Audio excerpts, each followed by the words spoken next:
మా పార్టీ అధ్యక్షులు మాజీ ముఖ్యమంత్రి వర్యులు శ్రీ వైఎస్ జగన్మోహన్ రెడ్డి గారి పిలుపు మేరకు కదిలిన యావత్తు ఇచ్చాపురం నియోజకవర్గ వైఎస్ఆర్సీపీ శ్రేణులందరికీ కూడా నమస్కారాలు తెలియజేసుకుంటూ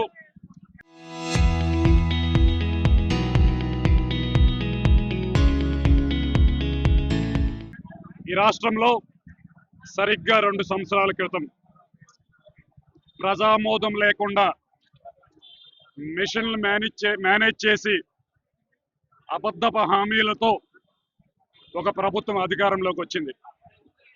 సూపర్ 6 అని హామీ ఇచ్చారు. ఆ సూపర్ 6లో ఏ ఒక్క హామీ కూడా త్రికరణ శుద్ధిగా హామీ చేయలేదని చెప్పేసి లెక్కలే తెలియజేస్తున్నాయి. వాళ్ళు క్లెయిమ్ చేస్తున్న ఒక్క పెన్షన్లు కూడా 66 లక్షల మంది ఉంటే ఈ రాష్ట్రంలో ఈ రోజు 60 లక్షల మందికి వచ్చారు. అంటే ఒక్కొక్క నియోజకవర్గంలో రమారాయం 12-13 వేల మందికి తొలగించారు. అమ్మ ఒడి మొదటి సంవత్సరం ఎగ్గొట్టి తర్వాత అరకొరగా ఇచ్చారు. ఈ సంవత్సరం ఈ రోజు స్కూల్ ఓపెన్ అయింది. అమ్మ ఒడి కానీ తల్లి వందనం కానీ పడ్ల.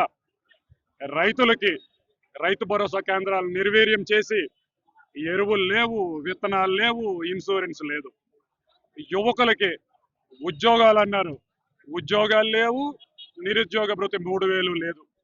పాపం ఆడపిల్లలు అందరూ ఆశపడ్డారు. నెలకు 1500 ఇస్తాడు, ఇంట్లో ఒక 2 ఆడపిల్లలు ఉంటే ఒక 3000, ముసలోళ్ళు పెన్షన్ ఉంటే ఒక 4000, 7000 కలిపి డ్వాక్రా రుణాలు కట్టేసుకుందామని ఆశపడి ఓట్లు వేసినారు కొంతమంది. వాళ్ళకి డొక్క.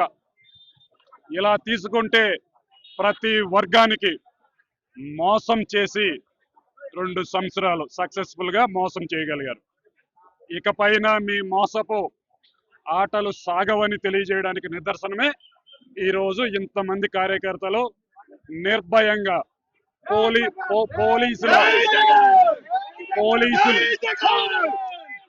పోలీసులు ఆంక్షలు ఉన్నప్పటికీ ర్యాలీ పర్మిషన్ లేదు, మైక్ పర్మిషన్ లేదు, కనీసం తప్పెటగుళ్ళు పెట్టుకుందామన్నా కూడా మా సాంప్రదాయం సంస్కృతిని ప్రదర్శిస్తామన్నా కూడా లేకుండా పోయింది. ఇన్ని నిర్బంధాల మధ్య కూడా ఈ ఎండకు కూడా లెక్క చేయకుండా ఇంతమంది కార్యకర్తల గ్రామాల నుంచి వచ్చి వాయిస్ వినిపించారంటే దాని ఉద్దేశం ఈ కూటమి ప్రభుత్వానికి కాలం చెల్లింది అని ఒక హెచ్చరిక. ఇకపోతే స్థానికంగా వస్తే నేను నిజంగా అశోక్ బాబు గారికి అడుగుతున్నాను, అయ్యా అశోక్ బాబు గారు 3 సార్లు గెలిచారు. ఈ నియోజకవర్గానికి మీరు చేసిన ఒక 3 మంచి పనులు చెప్పండి అయ్యా.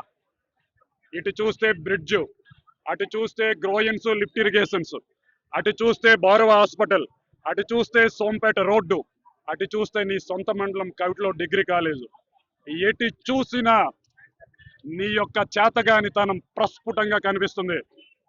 అశోక్ గారు, బారువా హాస్పిటల్ కనుక కంప్లీట్ అయ్యి ఉంటే 80% పూర్తి చేసి ఇచ్చాం. కంప్లీట్ అయ్యి ఉంటే గనక తీర ప్రాంత ప్రజలందరికీ కూడా ఈ రోజు వైద్య సేవలు వచ్చిండే. దయచేసి పంతాలకు పోకుండా ఆ హాస్పిటల్ పూర్తి చేసి ప్రజలకు మేలు చేయండి.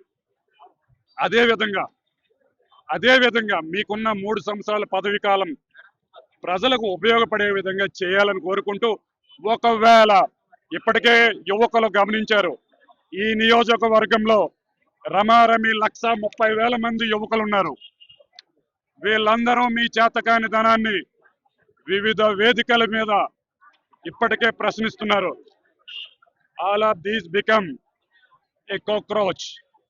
మీ చేతకాని తనాన్ని చీల్చి చెండాడి పీసులుగా చేయడానికి ప్రతి ఒక్క యువకుడు ఈ నియోజకవర్గంలో ఒక కాక్రోచ్ గా తయారై మీ పరిపాలనకు చరమగీతం పాడడానికి సిద్ధంగా ఉన్నారని తెలియజేసుకుంటూ, ఈ ప్రజలందరూ చూసిన తర్వాత అంచనాలు ఏదైతే వైఎస్ఆర్ గారి ప్రజా ప్రస్థానం విజయ వాటిక దగ్గర ప్రారంభమైన ఈ ర్యాలీ ఇంకొక విజయం దిశగా అడుగులు వేస్తుందని చెప్పేసి ఈ నియోజకవర్గ ప్రతి ఒక్క వైఎస్ఆర్సీపీ కార్యకర్త సాక్షిగా తెలియజేసుకుంటూ సెలవు తీసుకుంటున్నాను.